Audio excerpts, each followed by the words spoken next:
everybody, it's Rain. Today's video is going to be about how to measure your yardage using a Swift and a fabric tape measure like the one I have here. This is a very simple technique and it does a great job at giving you an approximate yardage of your skeins of yarn. So you want to open your Swift up to the diameter you want your skein to be. And then you want to take your tape measure and wrap it around. Here we have 56 inches. You definitely want to write this number down as your skein diameter. We'll use that paper later with our numbers wrote down. So as you can see, I went ahead and took my end of my yarn from my Lazy Kate and I've got it tied to one of the top points of my Swift right here, as you can see. I'm going to hold this part of my Swift right here where it is tied at, and I'm going to use my other hand to hold the yarn up and feed it onto the Swift as I start to turn it. So as it turns, when your fingers reach each other, you want to count 1.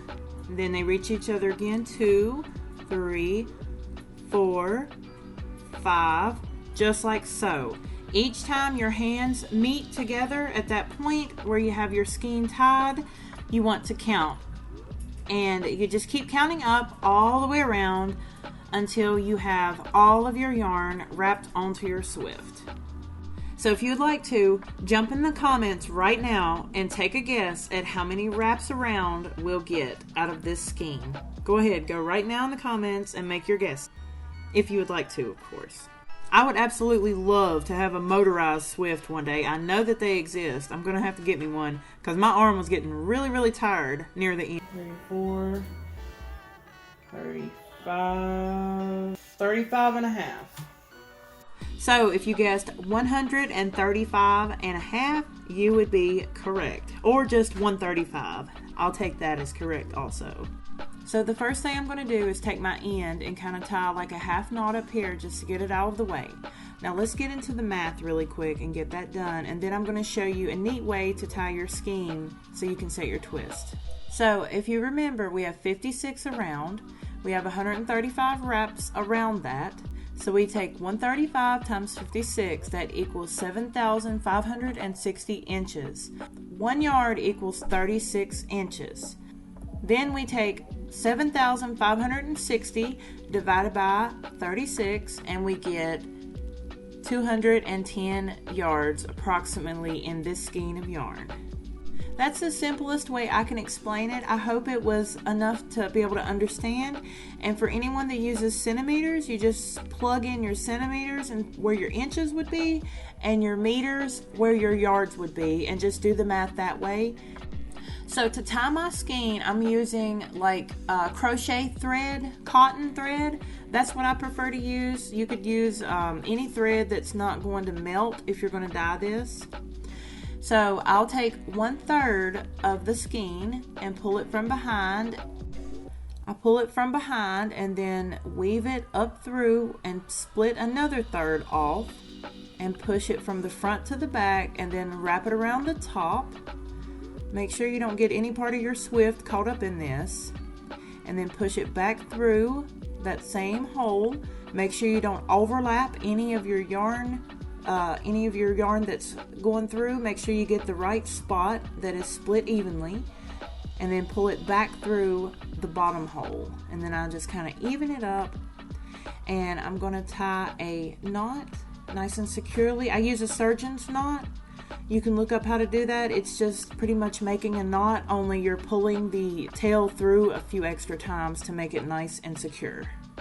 So now we're going to take our end that we had patiently waiting up here, and I'm going to thread it through my middle loop there. You can do any loop you want. I just prefer the middle, and I'm going to tie a knot there to hold that end on.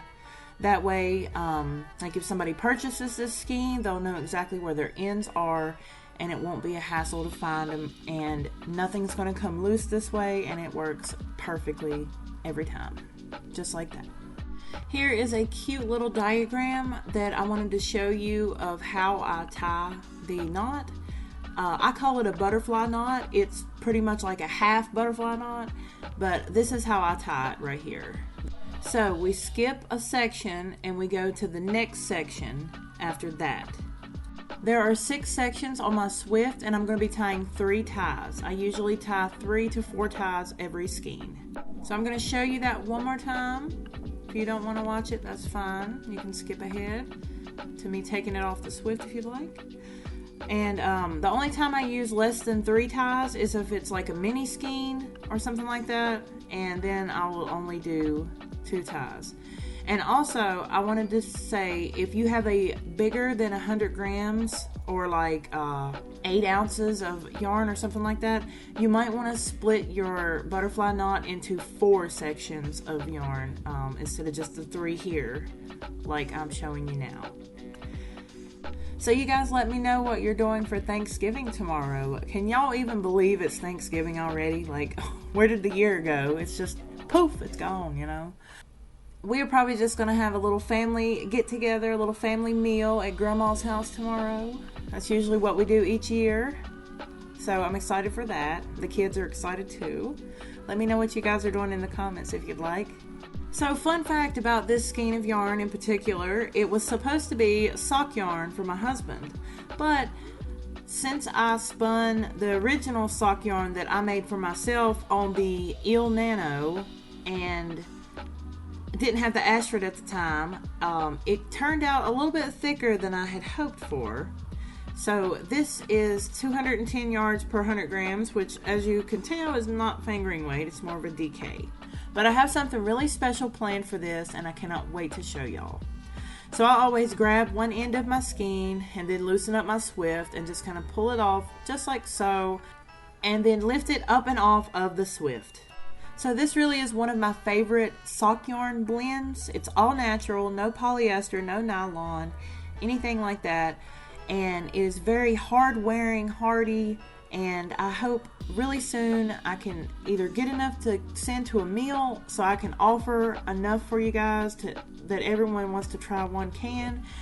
But for right now, it's just going to be hand spun until I can get enough to be able to send out. And I'm going to show you up close. It is absolutely gorgeous. I love it. I can't wait to show you what we're going to do with it. And I really, really hope you guys have a wonderful Thanksgiving. Don't forget to follow me on TikTok, Facebook, and Instagram. I'm most active on Instagram. And I will see you next week. Thank you so much for 550. Don't forget to give me a like if you enjoy. Subscribe for more. Go to rainfiberarts.com if you want to see what I have in stock. Thank you so much for watching. Bye-bye.